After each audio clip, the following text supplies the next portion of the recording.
د بدخشان د شورابک د برېښنا بند کارونه بشپړ شوي او ملي اردو وايي افغان پوځیانو بیرته د بلخ ولسوالي په خپل کنټرول کې راوسته.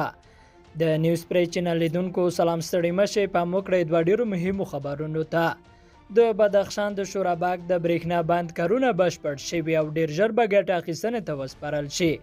د اوبو ملي ادارې ویاند نظام الدین خپلواک نن سه شنبه ازادي راډیو ته ویل چې دا بند د جرمني د 45 میلیونه یورو په لګښت جوړ شوی چې په دریو توربینونو سره 1.5 میگا واټه برېښنا تولیدوي او د فیض آباد ښار 15,000 کورنیو ته برېښنا رسوي.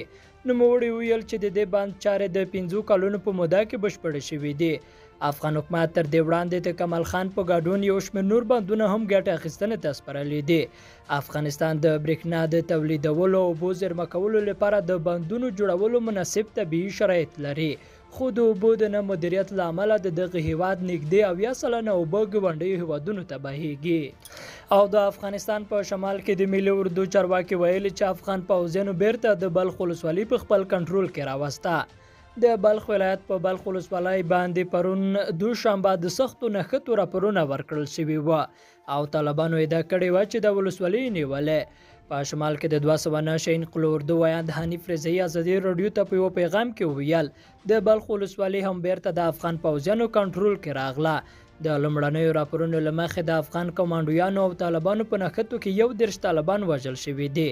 رضایی نه دی ویلي چې افغان پوځیانو ته څومره مرګ ژوبله اوښتې او که نه.